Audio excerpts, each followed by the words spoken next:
Hello and welcome to the 49ers First and 10 podcast presented by Cisco. 10 minutes of the most up-to-date 49ers news first thing in the morning. I'm your host, Brianna McDonald, and joining me is 49ers team reporter Lindsay Polares and special guest New England Patriots team reporter Tamara Brown. Thanks for joining us today.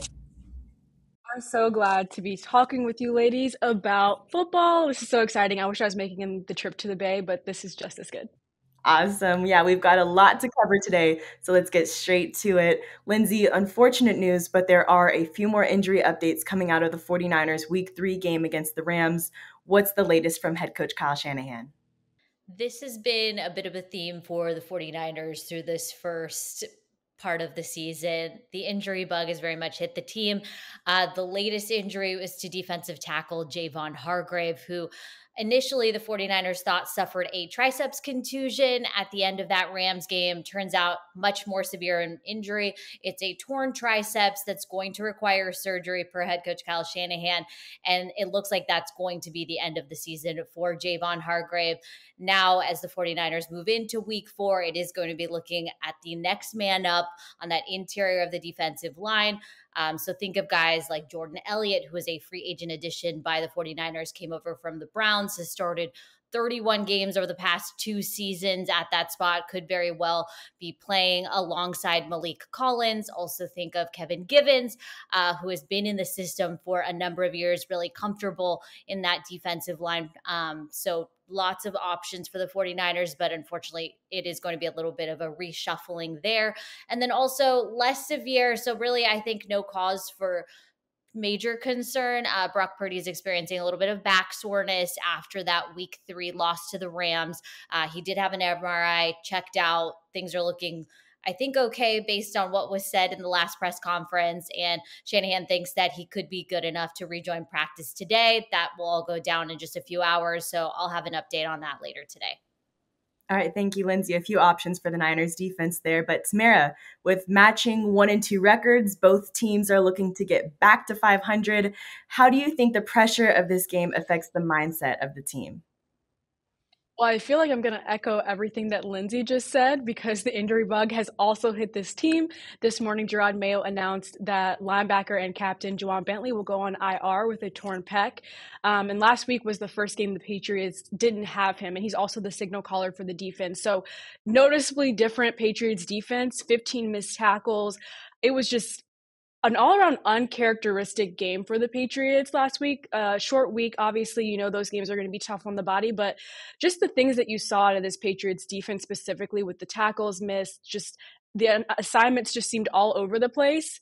Can be as expected for a short week, but also when you lose a guy that's the glue of this defense like Juwan Bentley, when you were already without Matthew Judon, who you traded to the Falcons, and also Christian Barmore, who's dealing with some blood clots, this defense has taken a lot of hits.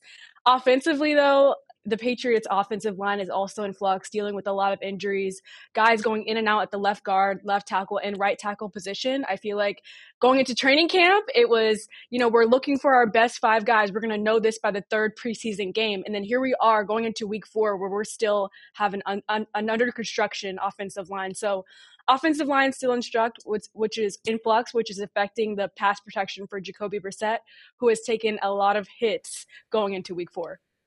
Yeah, Lindsay, in our last episode, you mentioned that there's just some things that the Niners have got to clean up in order to find success. So with the team starting their practice week today, in what areas of their game do you believe the team will be focusing on? I think it's just about what defensive lineman Nick Bosa said in his press conference. The defense has got to feel it. The entire team's got to feel it. You regroup, and then you head into week 4 with a new, refreshed energy, and obviously going to be figuring out some of those pieces on the defensive line with Javon Hargrave now out for the season. Mm-hmm. Yeah, I want to take a closer look at the team's quarterbacks now. Tamara, what have been the main challenges for Jacoby Brissett this season, and how do you see him performing against the Niners defensive front? Yeah, so it's all started with the offensive line. I mentioned previously the offensive line is in flux. They have struggled to get a good 5 getting chemistry together, because each week it's always someone going out and someone else having to go in. So we've had 2 rookies starting on the offensive line last week, could be the case again this week. So the pass protection has been a problem, which has forced the Patriots to have to lean on running the football, which last week they also didn't do that well. Ramondre Stevenson only had 6 carries for 23 yards and a fumble. So I think this weekend I expect the Patriots to go back to trying to run the football. It's their bread and butter, especially with the pass protection not being that great right now. Last week, Jacoby Brissett sacked 5 times, hit 10 times. It's really tough to get your passing game going when the offensive line is just such a roller coaster. So it's still a work in progress for Jacoby Brissett, but Austin Hooper, one of our tight ends, this is the best way to describe Jacoby Brissett right now. He said he's a tough SOB. He's taken so many hits and he keeps getting right back up again and again and again. The guys really look up to him and his mental toughness. All right, yeah, Lindsey, Brock Purdy recorded last week's game with a 137.1 passer rating. That's his 9th career game with a passer rating of 130 or higher. How has he impressed you so far this year, and what's his status like looking ahead to week 4? Yeah, Brock Purdy has certainly been a bright spot for the San Francisco 49ers team. And like you mentioned, making sure that his name is in those NFL history books. Second game in 2024 with a passer rating of 100 plus. He ran an efficient and productive offense. That's a hats off to the 49ers offensive line. He was on his P's and Q's on a day when really execution was going to be really important. As we all know, the 49ers are missing some of their top offensive weapons, whether it's Christian McCaffrey, who landed on IR early in the season, George Kittle, who may be back for this week. We'll find out more today, but experiencing a hamstring injury.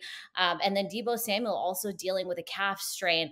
And really, that offense is running, like a smooth running train. You saw him really favor Jawan Jennings in week 3, and that was a magical connection. So Brock Purdy, really, you just want him to copy and paste his last performance, keep it rolling throughout the season. This is really just what we've seen from him over the course of his entire starting career. Start number 25 is coming up for him in week 4. I know everybody's looking forward to it. Yeah, let's talk keys to the game. Tamara, what are some of your predictions for this game, and what will be the key to victory for the Patriots? The key to victory for the Patriots, we've seen this with this team. They have quite a narrow formula to victory, and it's running the football well, not turning the ball over, and playing good defense. Last week, none of those things happened on Thursday Night Football versus the Jets.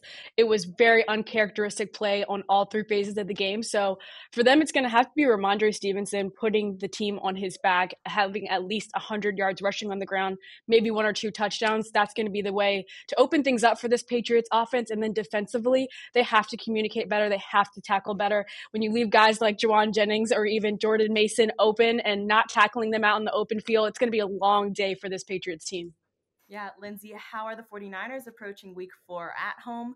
What are some of their keys to victory in this matchup? I think a lot of it is really just like what I mentioned earlier, cleaning up and playing 49ers brand of football, right? I think the penalties were over 100 yards in that week 3 matchup against the Rams. That's something that is uncharacteristic of this Niners team, and that completely would change the course of the outcome of the game. Also, just making sure that special teams continues to make the plays that they always do. It's been a little bit of an issue over the past couple weeks, and I know that the team is working to get it corrected. So I think all 3 phases have the talent and the tools necessary to get the job done. It's just about getting back to the fine details of execution, making sure that they are able to bring their A game on Sunday. Mm-hmm. A lot to look out for in week 4, but faithful, that will do it for today. Tamara, thank you so much for joining us. Don't forget to subscribe to First and 10 presented by Cisco. For more 49ers updates, turn on the notifications for any breaking news, Move the Chains episodes, and thanks for tuning in.